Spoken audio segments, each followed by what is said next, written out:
Marcel Suárez ha asumido como director de la Comisión de Patrimonio Cultural de la Nación del Ministerio de Educación y Cultura. Es egresado del IPA en Historia y de la UDELAR como técnico universitario en Museología.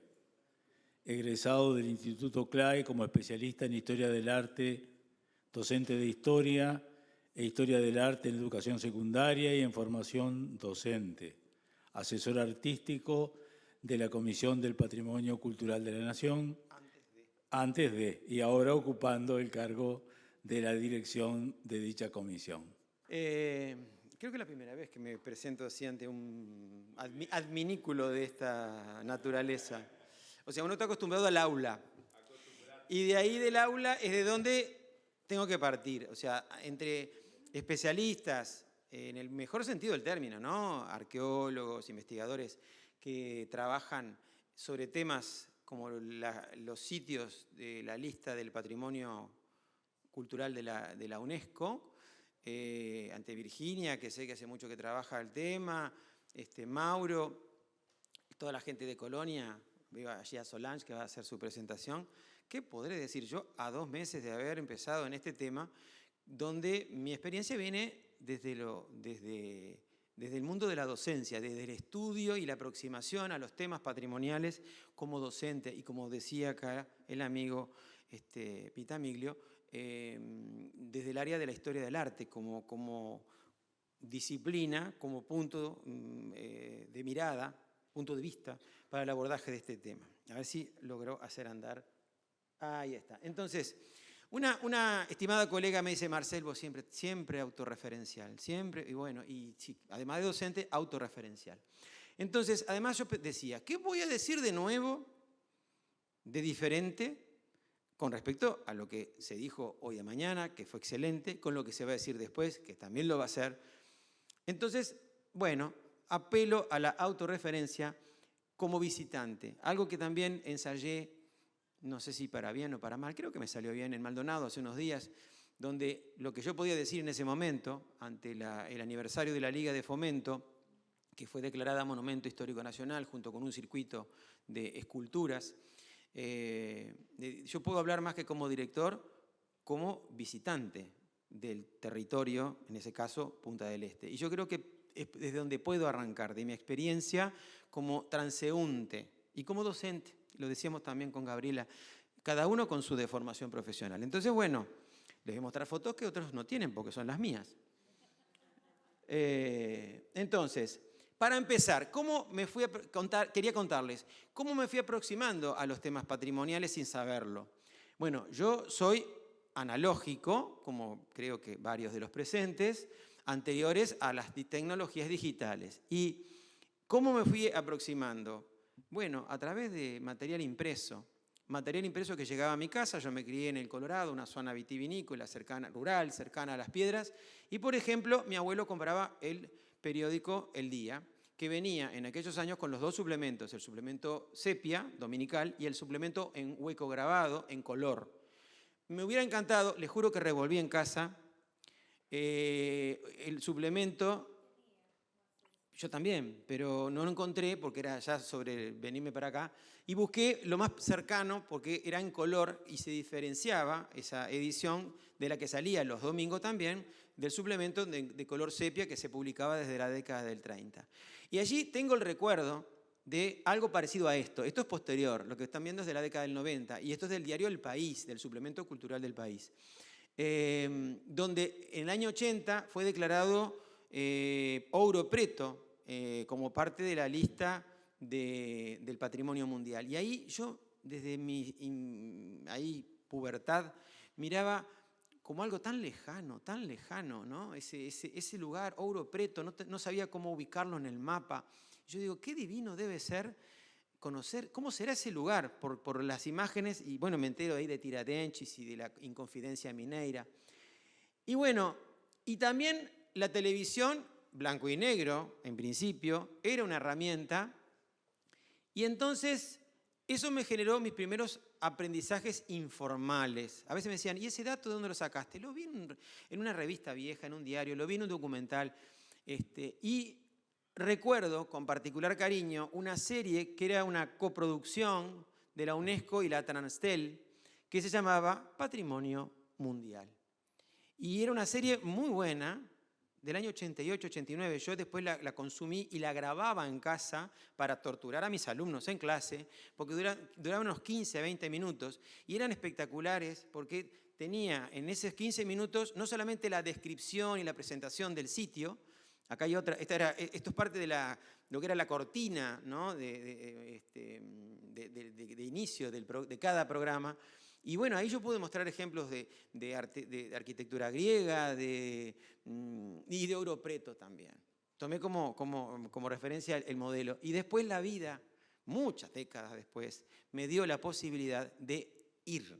Casi pongo una selfie que pongo cara de loco así, con los ojos y con un sombrero muy ridículo, pero bueno, busqué por una cosa un poco más formal. Entonces, ¿qué tendrá que ver con Colonia y Fraiventos y Atlántida? La importancia de la vivencia del espectador, además del imprescindible manejo técnico, desde la perspectiva técnica, pero cómo la perspectiva técnica debe estar conectada con la vivencia del transeúnte, tanto un visitante de afuera como el habitante. Cuando uno desarrolla estas visitas como visitante, a veces lo hace en excursiones, no tiene mucha interacción con el habitante común, pero por lo menos es una oportunidad que yo, en lo personal, de haber visto aquello impreso en papel a poderlo ver en 3D y moverme en el sitio, bueno, es como el sueño del pibe, como decimos nosotros, ¿no?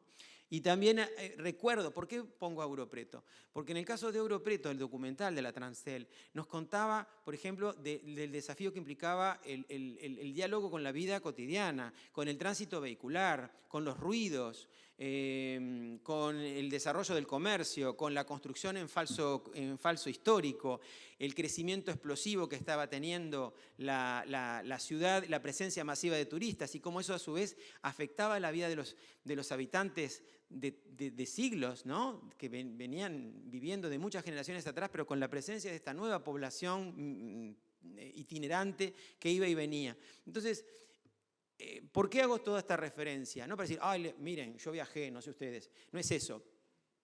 La felicidad que uno puede tener cuando, partiendo de una época, de un contexto donde el viaje era visto como algo casi imposible, mi Wikipedia era el nuevo pequeño Larousse del año 54. Era un diccionario enciclopédico donde uno veía en chiquitito, en blanco y negro, Santa Sofía, y que después puedas entrar a Santa Sofía y dar la vuelta y ver su cúpula y ver todo lo que hay adentro, y cómo todo eso que leíste décadas atrás empieza como a cobrar forma. Entonces a mí me parece como relevante partir desde esa referencia, lo siento, muy personal. Y ahora sí, llegando al territorio. Esta es una foto que tiene más de 30 años, es del año 91 creo que es.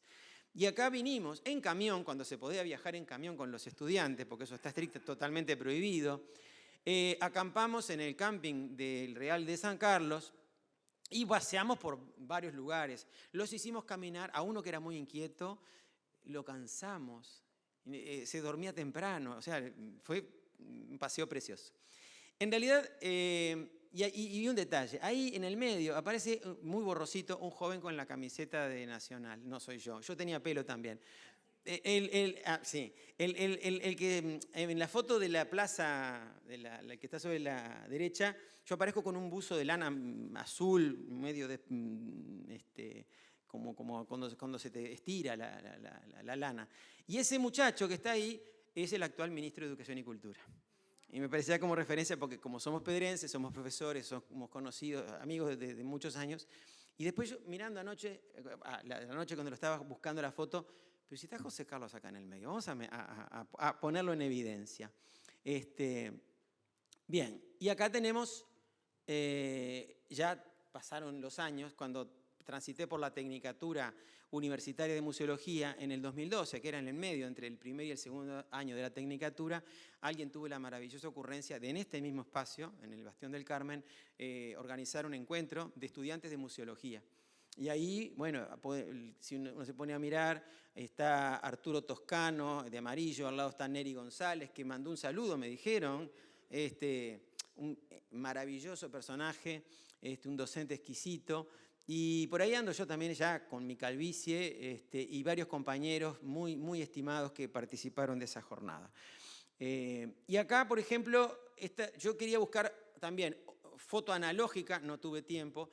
Mi primer acercamiento a Fray Bentos, que es el otro sitio de la lista del Patrimonio Mundial, yo vine por el 2001, si no recuerdo mal, y tengo algunas fotos muy feitas con aquellas cámaras Kodak, ¿no? Que eran como una cajita, donde aparezco con mi queridísimo profesor Eber Freitas, nuestro gran profesor de historia, que motivó que muchos exalumnos nos convirtiéramos en profesores. Pero bueno, las que encontré fueron las que del año pasado. Alguien me preguntó cuándo había estado por última vez. ¿Fuiste tú? Bueno, ahí está mi hijo, mi nuera, ahí estoy yo con mi hijo de vuelta. Y esa fotito que sacó Elu, mi nuera, de algo de las máquinas. Porque yo quería algo parecido a lo que tenían en foto analógica, pero no me daba el tiempo de buscarlo. Que nos hicieron hacer el recorrido de la vaca, como decía yo, ¿no? Todo el proceso desde que entraba el animal vivo y todo cómo lo faenaban. Y ahí está como esa parte de la impresión, ¿no? O sea, bueno, si tú recorres Colonia, recorres y la imaginación te puede llevar a viajar en el tiempo, en algunos rincones, ¿no? Y en Fray Bentos, tú sentís que esas máquinas en cualquier momento se pueden poner en funcionamiento, que podés ver a los obreros trabajando. Cuando ves las fotografías de niños prácticamente, algunos de los obreros, es estremecedor. Y sobre todo cuando uno transita por esa experiencia contada por alguien del lugar, alguien que incluso es hijo o nieto de obreros del frigorífico. Y vos sentís el frío de la cámara frigorífica que está hace casi 50 años, no sé, desde el año 78 creo que fue que cerró. Y vos sentís el frío en la cámara frigorífica, ahí donde dice Anglo. Algunos de ustedes han ido todos. Me hubiera gustado, yo me imaginaba que capaz que teníamos aquí a estudiantes que de repente no conocen ese lugar, pero es un lugar estremecedor. Yo no creo en los fantasmas, pero ¿qué quieren que les diga? Vos pasás por ahí y sentís algo que no podés describir, inefable. O cuando ves el surco que hizo un señor que trabajó décadas en el piso, moviendo los pies y que dejó surcos con sus pies debajo del escritorio, es estremecedor. Me erizo con solo recordarlo. A ver, esto demora, ahí está. Acá hay un momentito que hay que esperar unos 8 segundos, me dijo el encargado, por razones que desconozco. Y esta otra, a ver, no voy a mostrar todo tengo fotos del interior, todo lo demás, pero si va a hablar Virginia, ¿qué voy a agregar yo? Pero bueno, ahí con una camiseta comprada en el Escorial, también que la vida me dio la dicha, después de grande, ahora he podido conocer lugares que para qué voy a verlos si ya no doy clase. Pero bueno, voy a encontrar alguna manera de molestar a alguien, como esta, que aprovecho para molestarlos. Y conversando, ya a esta altura ni me acuerdo con quién, no fue con Andrés, que estuvo presente hace poco en Atlántida, respecto al tema del bautisterio. Ahí estoy al lado de la puerta del bautisterio, que es un recinto al cual deberíamos, en teoría, ingresar, sumergirnos en un mundo oscuro para transitar por una muerte simbólica y mediante el sacramento del bautismo emerger a la vida y a la luz del interior de la iglesia. Toda esa implicancia simbólica que se remonta a los primeros tiempos del cristianismo, pero que están manifestados a través de una expresión de arquitectura moderna, de un no solo ingeniero, que no era arquitecto, un constructor que debió hacer una iglesia con el presupuesto de un galpón, como decía, ¿no? Pero que era un católico practicante, previo al Concilio Vaticano II y sus reformas, y que sin embargo él tenía como muy claro que había que hacer un reencuentro con las raíces del cristianismo, apelar a la humildad, ¿no?, del cristianismo primero y toda su simbología, que en un edificio de la década del 50 perfectamente uno puede trabajar la arquitectura paleocristiana de los primeros siglos del cristianismo, ¿no? Entonces, además les cuento, yo a este tipo de fotos le llamo foto cholula, como aquel que se saca la foto con el ídolo del espectáculo o del deporte y se saca la foto, ¿no?, con el jugador de fútbol. Bueno, yo me saco con mis ídolos, que son estos lugares. Y entonces a mis alumnos les he propuesto, sobre todo en tiempos de pandemia, que trabajábamos con plataforma, bueno, chiquilines, yo quiero fotos cholulas de los lugares, de los patrimonios que hay en su localidad. Ay, profe, en mi pueblo no hay nada, decía Noguriza de Vergara. ¿Estás segura? Y yo me pongo a mirar en el Google Maps, le digo, ¿qué hay en el medio del cementerio? Ah, sí hay un panteón. Bueno, muchachos, me empecé a ver las fotos, no podía creer.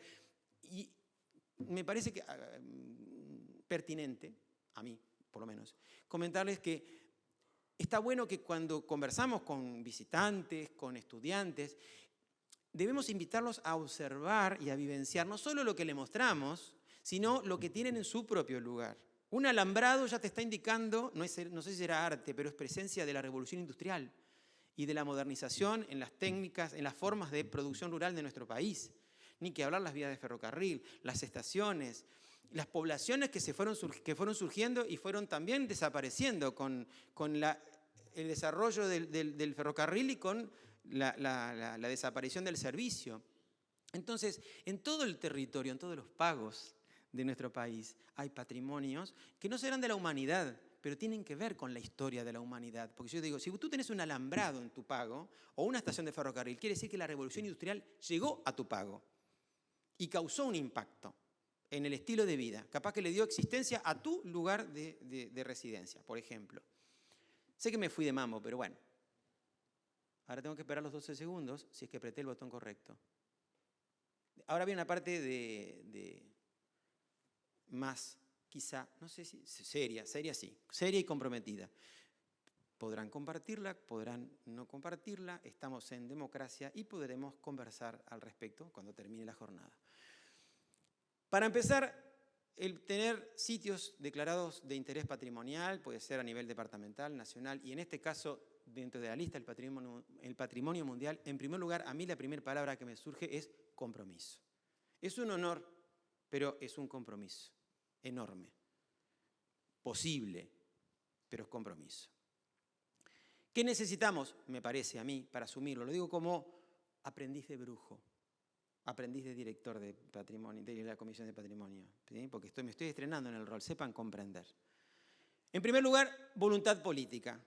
Hoy hablamos de la politización. Bueno, es un acto político el determinar o no determinar formalmente si un bien natural o cultural es patrimonio. No lo digo político en el sentido más negativo del término, pero es una decisión que tiene un impacto político. Necesitamos la voluntad política, porque ¿por qué estoy yo acá? Y bueno, porque un dirigente político confió en mí y me propuso, no sé si con acierto, para estar en este rol. Es un acto político. Y esto que estamos haciendo es un acto político que involucra, por supuesto, una parte técnica, pero no podemos ignorarla. Más allá de que puede ser que mi opinión, desde ese lugar como cargo de confianza política, puede ser coincidente o no con otros actores políticos que participan, sobre todo si es un patrimonio de carácter mundial y que a su vez está obviamente en un punto geográfico del territorio, implica una interacción y articulación con distintos niveles de autoridad.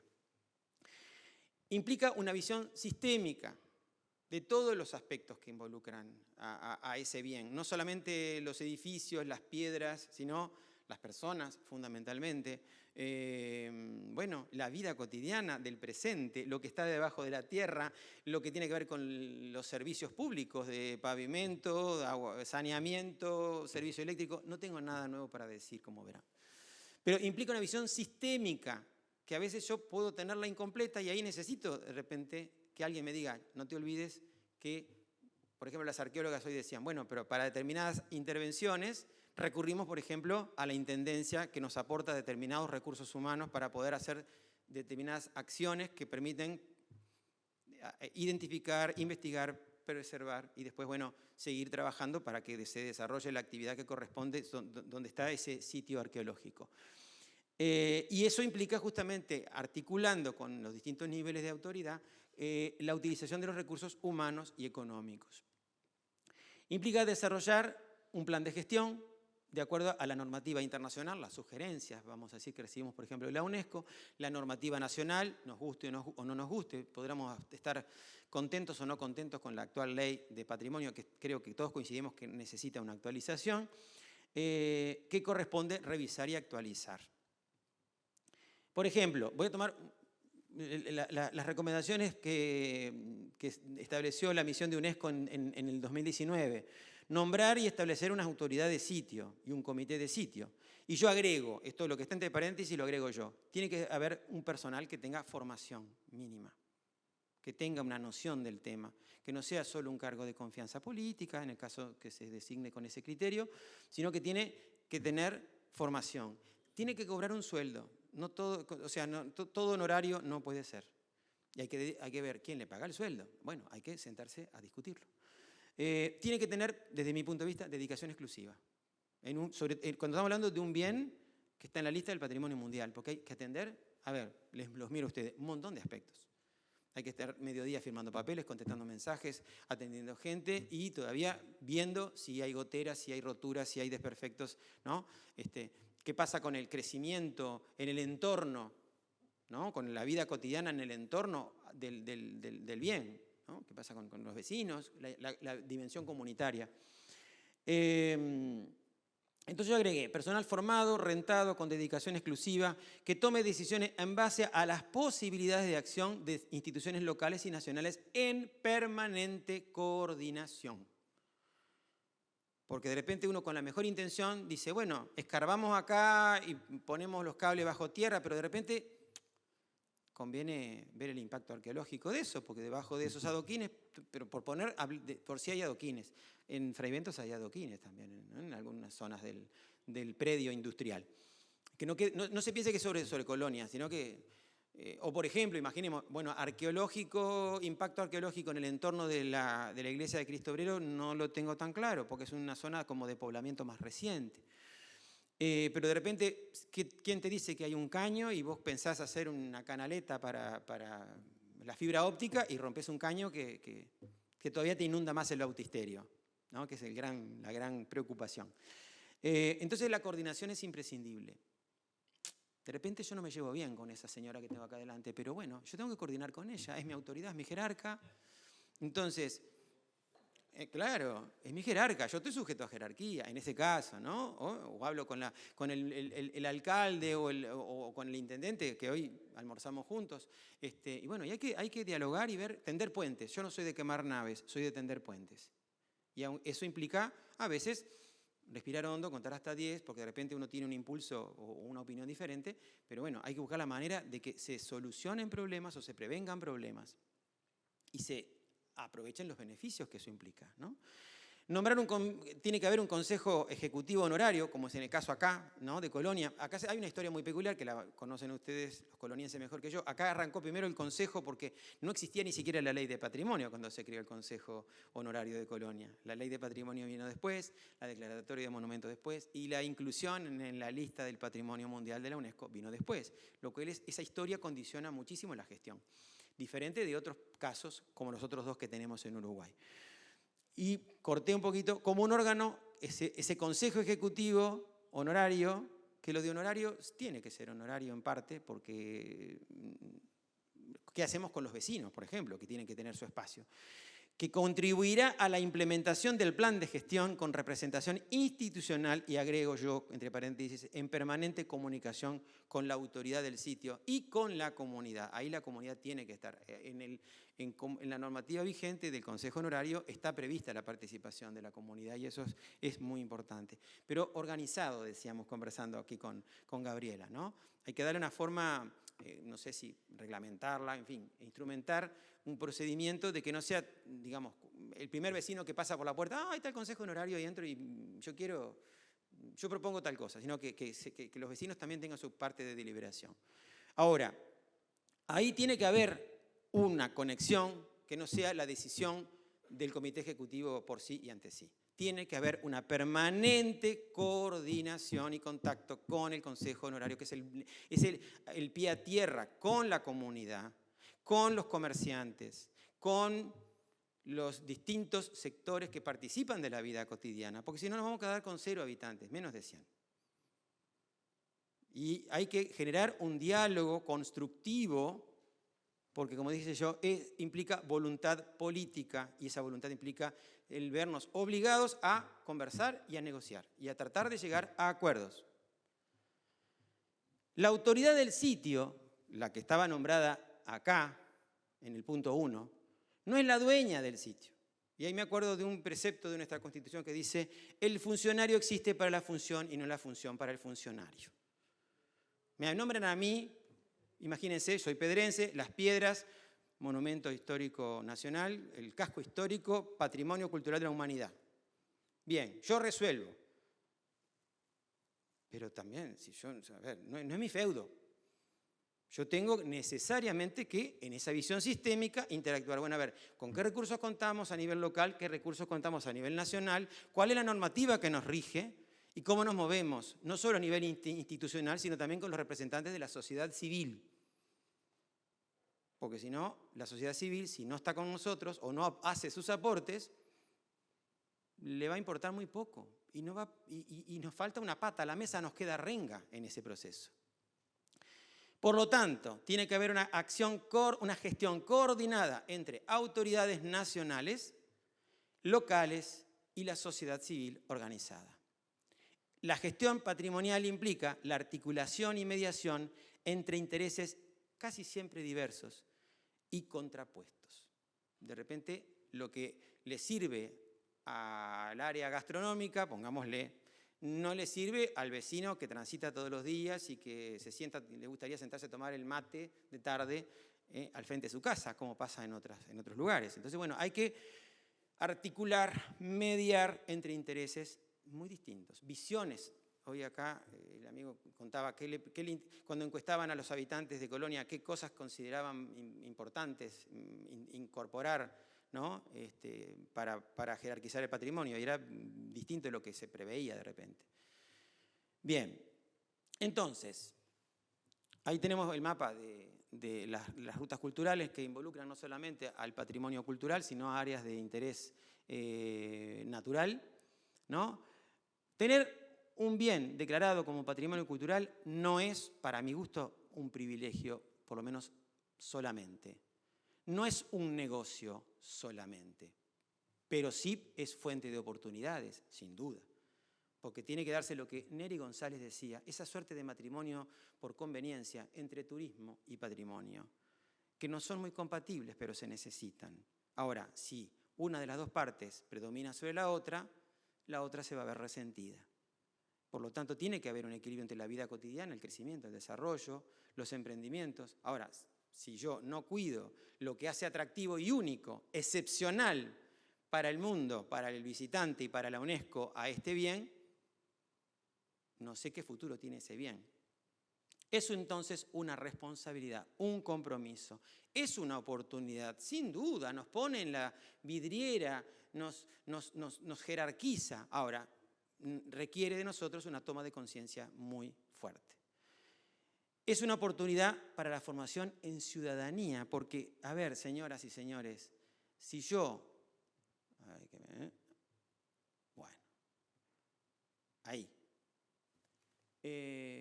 no lo comparto esto con los docentes y con los chiquilines, queda acá ante estas cuatro paredes.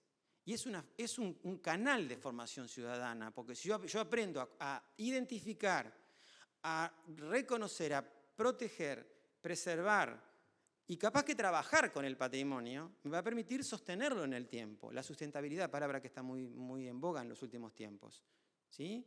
Entonces, de repente ese joven que se educa desde primaria con el contacto y el reconocimiento de lo patrimonial, aprende a respetarlo, aprende a cuidarlo, pero también es aquel que va a aprender a mantener limpia la ciudad.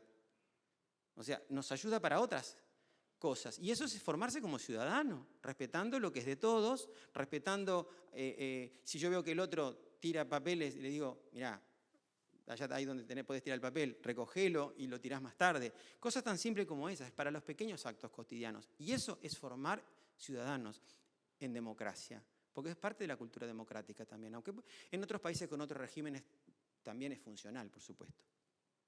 Entonces, ¿qué sentido tiene poseer bienes culturales declarados como patrimonio mundial? Decir, qué felices, qué orgullo, qué bien, Uruguay tiene 3 y ojalá tengamos más bienes en la lista del patrimonio mundial. Bueno, me puse a buscar, esto no lo escribí yo, está entrecomillado, estos sitios pertenecen al mundo, o sea que no solo no nos pertenecen totalmente a nosotros, aunque la ley diga que yo soy propietario del padrón número tanto, sino que pertenecen al mundo y pertenecen al futuro, ¿sí?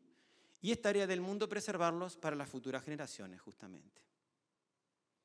Los sitios declarados Patrimonio Mundial de la UNESCO representan la enorme diversidad del mundo en que vivimos y de la gente que lo habita. Hoy suman hoy decían más de 1.200 en los 4 puntos cardinales y constituyen un rico muestrario de lo mejor que la humanidad ha concebido en campos como la arquitectura, el arte, la religión y la industria, entre otros. Son la imagen tangible de la historia del planeta y de la civilización humana. Hoy hablamos de la espiritualidad que se puede interpretar a partir de la presencia corpórea de uno dentro del espacio arquitectónico de la Iglesia de Cristo Obrero, o el tránsito y el movimiento dentro del predio y del barrio industrial de Fraiventos, o el moverse en el barrio histórico de Colonia, que a su vez uno tiene que ayudar al visitante a que no quede con la Santa Rita y la foto turística. Pensar que esto fue territorio de disputa, que esta ciudad fue bombardeada, fue destruida, fue arrasada, fue vuelta a construir. Nuestra condición de frontera, que la tenemos hasta el día de hoy, y la vamos a seguir teniendo, entre imperios, entre gigantes. Y este es un escenario de disputa, y está bueno que esta ciudad cuente esa historia, ese barrio histórico. Y lo que más me gustó de esa cita, los hay culturales, los bienes, los hay naturales y mixtos. Están en pie esos bienes culturales, o esos bienes de la lista de la UNESCO, para ser compartidos, disfrutados y respetados por todos, visitantes y habitantes. Su desaparición supondría un daño irreparable para la humanidad. Ese es el texto oficial, y aparte me gustó esta otra. El patrimonio es fuente de identidad, dignidad y diversidad. Y yo creo que Atlántida, Estación Atlántida y sus habitantes, Colonia y sus habitantes, Fraiventos y sus habitantes, a su vez con el desafío del nuevo emprendimiento industrial que está del otro lado, bueno, es un factor identitario clave de los habitantes, y que está bueno que lo sientan para poderlo proyectar hacia quien va desde afuera, quien no pertenece a esas comunidades.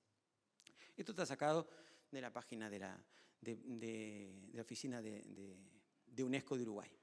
Entonces, la pregunta es, ¿estamos dispuestos, me faltó la S, a sostener el patrimonio cultural y natural que queremos legar al futuro? Yo creo que estas imágenes son bien ilustrativas de uno de los problemas que más nos afecta, ¿no? Que es la presencia masiva. En lo personal, cuando fui, después de ver en papel la pirámide del castillo de Chichén Itzá, y me entero, nos dice el propio guía yucateco, que miren que está toda la feria artesanal metida dentro del predio, porque la declaratoria vino después. Entonces tú tienes que entrar y moverte entre multitudes de turistas. No sé si quien haya tenido oportunidad tiene una entrada monumental, el lugar donde uno saca las entradas, hacer colas, transitar por un camino y llegar rodeado de puestos, y uno quiere ver algo como un poco más despojado. Entonces yo dije, bueno, voy a hacer este ejercicio de la imaginación. Me imagino que es un mercado de la época de los mayas, pero en clave siglo XXI, ¿no? Lo que sería el bullicio de una ciudad. Aparte, bueno, la pirámide estaba pintada de colores, tenía otro aspecto que no es el que yo veo hoy, etc.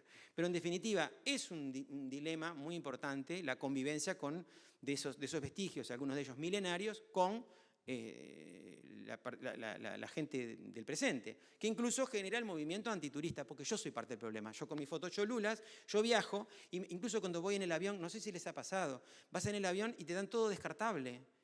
Y yo digo, y esta bolsita, esta bandejita, esto todo se tira. Y el avión genera contaminación, y yo con lo que gasto, lo que uso en el hotel, y cuando voy, y entonces voy generando todo un rastro de basura para llegar a ese lugar, y quiero admirarlo. A veces puede ser un patrimonio natural. Tú vas a las cataratas del Iguazú, que es patrimonio natural, maravilloso, emocionante como pocos, y ves las botellas de plástico flotando, que mirá que controlan igual, pero siempre alguna bolsa de nylon o alguna bolsa de plástico encontrás. Y somos nosotros parte del problema, aún los que amamos el patrimonio. Entonces, es un compromiso que tenemos con la humanidad, presente y futura. Por algo formamos parte de la UNESCO, y por lo tanto tenemos que tener en cuenta las recomendaciones que nos hace la UNESCO, que no es porque quiera vulnerar nuestra soberanía, sino porque es un espacio de intercambio de gente de todo el mundo, de muchos países, y que algunos tienen experiencias más viejas que las nuestras, incluso algunos de estos problemas los vienen padeciendo, como aquella serie que yo miraba en la década de los 80-90, que lo venían sufriendo desde hace mucho antes que fuera colonia nombrada patrimonio. Entonces, si no coordinamos, señoras y señores, nos va a pasar como el cuento de la gallina de los huevos de oro.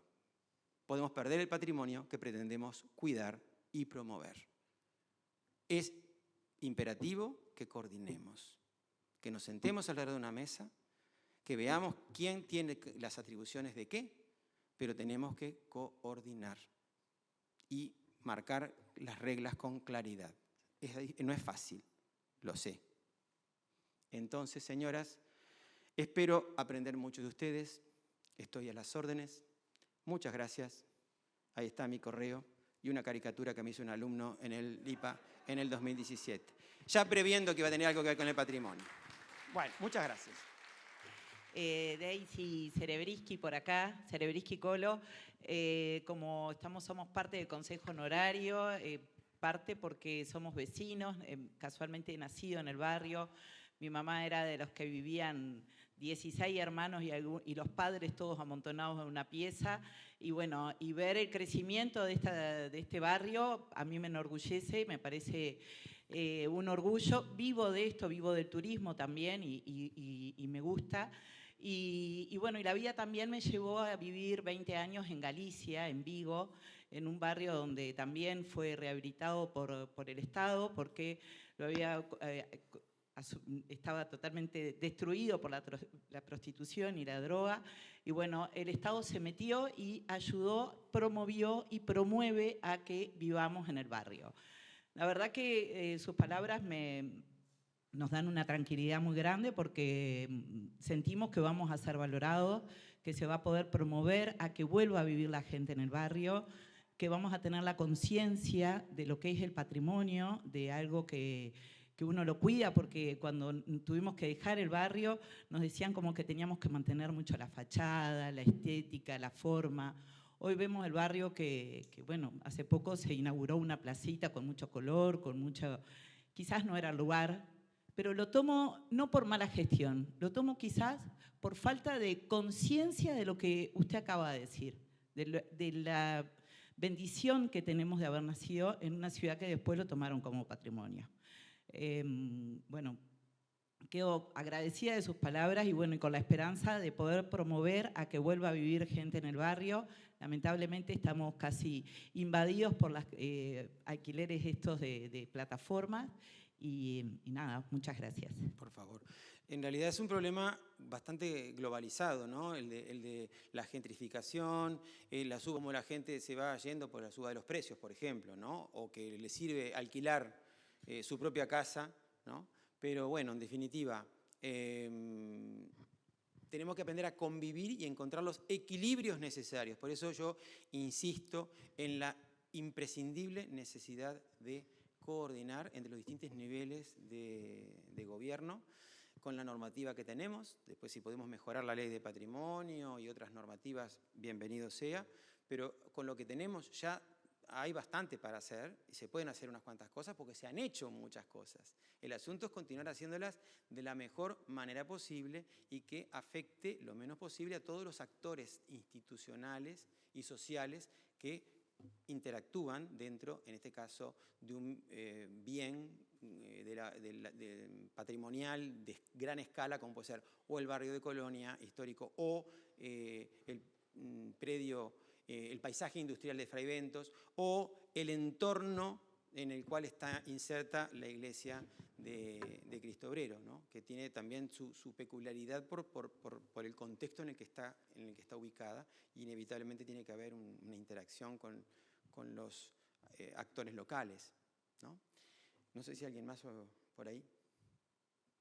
¿Quedamos ahí? Sí.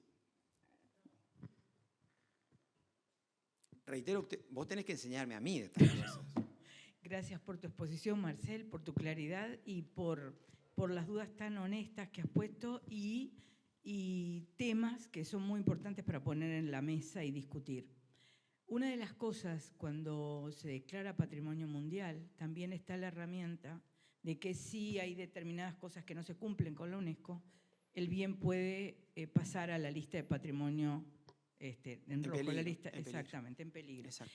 Lo cual no es no es algo que sea vergonzante, sino que muchas veces es una forma de conseguir recursos financieros internacionales para mejorar el bien. Y eso lo decimos muchas veces desde ICOMOS, que no es una penalización, sino que es una forma de conseguir recursos para mejorar el bien. Dicho lo cual, me parece que a veces si no se cumplen con determinadas cosas de las misiones o que UNESCO dice, habría que mirar, ¿no, verdad?, qué es lo que está sucediendo. Lo que decía recién la señora de la comunidad y con lo que se decía ayer en Pons desde el Ministerio de Turismo, que solamente 100 habitantes están en el barrio histórico, es también quizás para comenzar a pensar qué acciones reales se deberían hacer para traer de vuelta a la comunidad. Porque no es decir, y eso lo decimos también muchas veces, un saludo a la bandera que está en la comunidad, pero ¿cómo, de qué forma la comunidad está involucrada? Una forma es decir, bueno, qué atractivos se pueden hacer desde distintos lugares, la intendencia, pensar desde la centralidad del gobierno, bueno, qué cosas para que el habitante nuevamente, porque esa es la forma de proteger el bien, además, ¿no, verdad?, de los recursos. Te agradezco muchísimo de lo que has puesto en la mesa, para empezar, y lo de la gallina, y de los huevos de oro nos hace pensar mucho de que muchas veces con una visión triunfalista a veces perdemos de vista cosas que tenemos que tener en cuenta. Muchísimas gracias. Por favor, agradecido soy yo.